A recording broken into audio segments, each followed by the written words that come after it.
Providing liquidity for a liquidity pool could be a way for you to make some extra money on your otherwise idle crypto.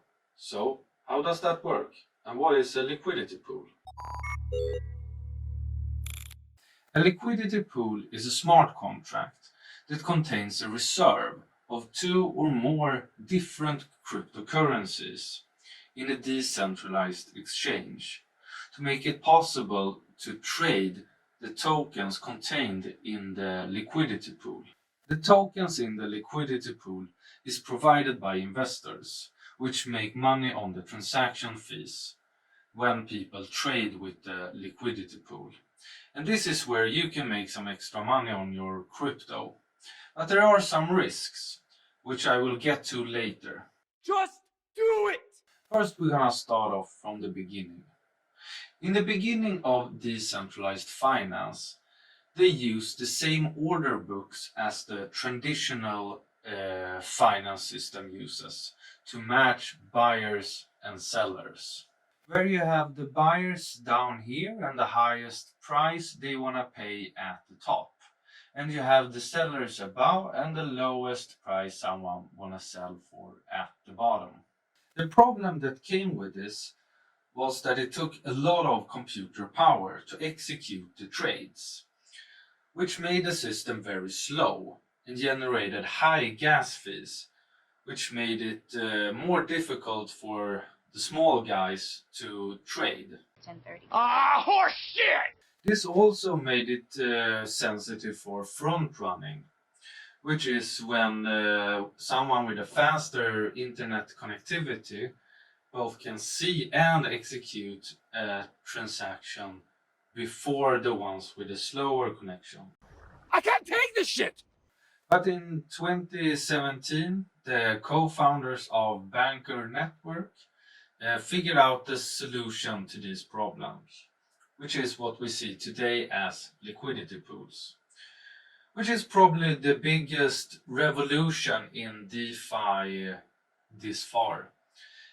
And it was subsequently to this revolution that DeFi really took off. Missile launch, pshing, boom.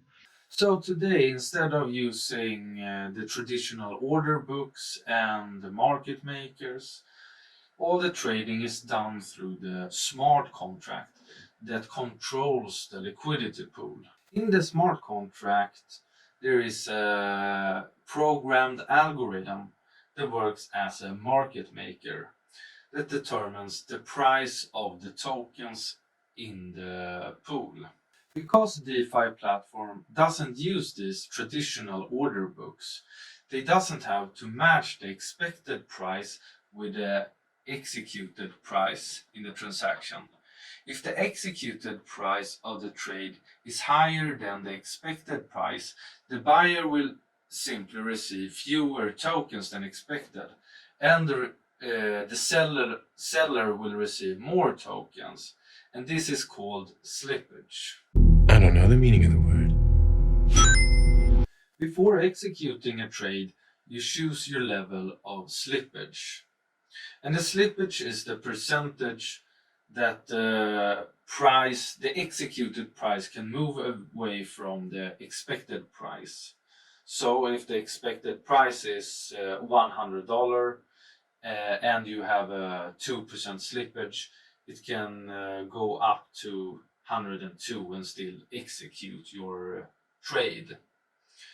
And sometimes tokens have buy tax, and then which can be a 5% or something, so you have to move your slippage above that, so at least 5% slippage.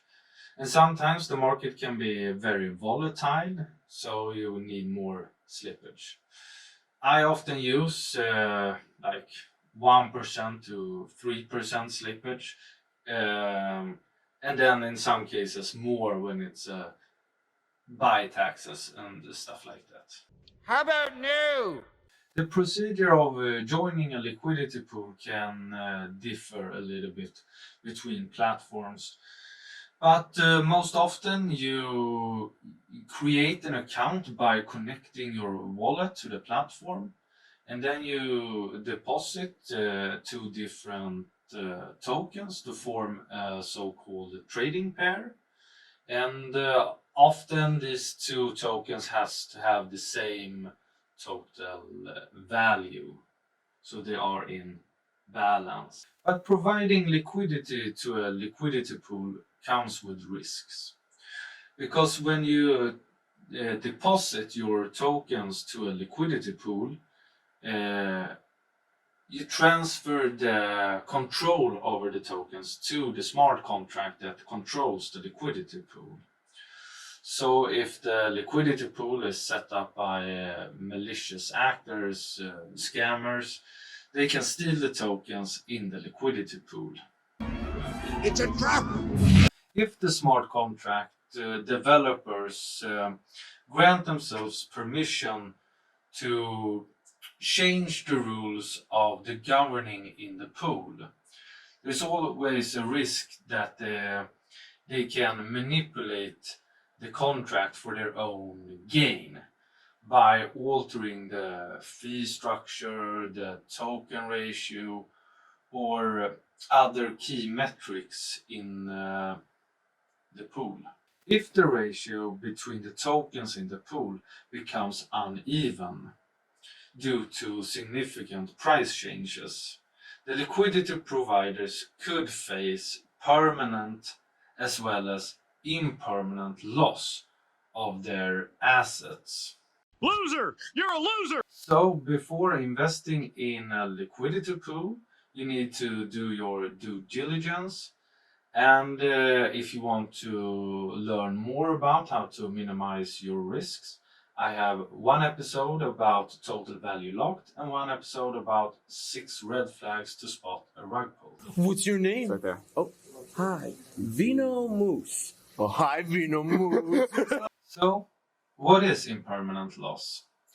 Impermanent loss happens when you provide liquidity to a pool and the price of your deposit, the assets, change compared to when you deposit them. And the higher the change is, the more exposed are you to impermanent loss. What do you mean? Pools that contain tokens and coins that remains in a relatively small price range has a lower risk of impermanent loss. That's assets like stable coins, Bitcoin or Ethereum. Despite the risk of potential losses, the liquidity providers still continue to offer liquidity to these pools. This is because impermanent loss can be offset by the trading fees. Remarkably, even pools with significant exposure to impermanent loss can still be very profitable because of these trading fees. This is how I win. On Uniswap, for example, there's a 0.3% trading fee for every transaction. So in assets where it's high volume, there's a lot of trading going on, a high exposure to impermanent loss can still be very lucrative. Yes! Hell yeah! So how does impermanent loss work? I have written down an example here which I'm gonna read so I get all the numbers and everything right. This is an example with Clark the Shark. Clark deposits 1 ETH and 100 SharkeFi tokens in a liquidity pool. In this particular automated market maker, the deposited token pair needs to be of equivalent value in ratio to each other. This means that the price of ETH is 100 SharkeFi tokens at the time of deposit. This also means that the dollar value of Clark's deposit is $200 of the time of deposit. In addition, there is a total of 10 ETH and 1,000 SharkeFi tokens in the pool, funded by others liquidity providers. So Clark have a 10% stake in this pool. In this example, the price of ETH increases from $100 to $400 US. While this is happening, arbitrage traders will add SharkeFi tokens to the pool to remove ETH from it until the ratio reflects the current price. Remember that market makers doesn't have order books, so what determines the price is the ratio between the tokens in the pool, while the liquidity in the pool is constant. The ratio between the different tokens changes. If 1 ETH now is $400, that means that if the price of SharkeFi tokens hasn't changed, that means that 1 ETH is also the same value as 400 SharkeFi tokens. So the ratio in the pool has changed. There is now 5 ETH and 2,000 SharkeFi tokens in the pool, thanks to the work of arbitrage traders. And now Clark decides to withdraw his money from the pool. And as we know from earlier, he is entitled to 10% of the total reserve, which is now 0.5 ETH and 200 SharkeFi tokens, which now has a value of $400. So he has made a nice 100% profit. But if he would have chosen to hodl instead of depositing to the pool, he would have had 1 ETH and 100 SharkeFi tokens, which would have a value of $500.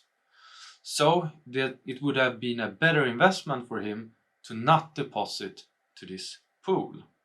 Stupid! So Clark still made a profit on his crypto, but his profit would have been 25% higher if he would just have hodled his crypto and not placed it in this liquidity pool.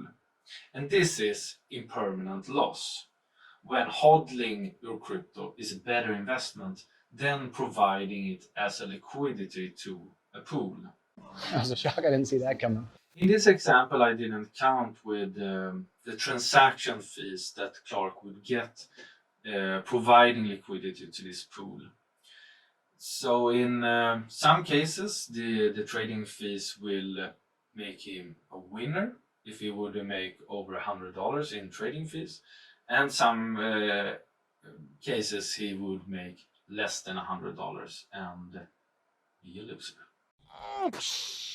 So long, gay boys! So before providing liquidity to a pool, it's very important to do your research, and there are some strategies you can use when providing liquidity for a pool. And if you want me to make a video about that, you can comment that down below, and don't forget to like and subscribe and all of that, and that's it.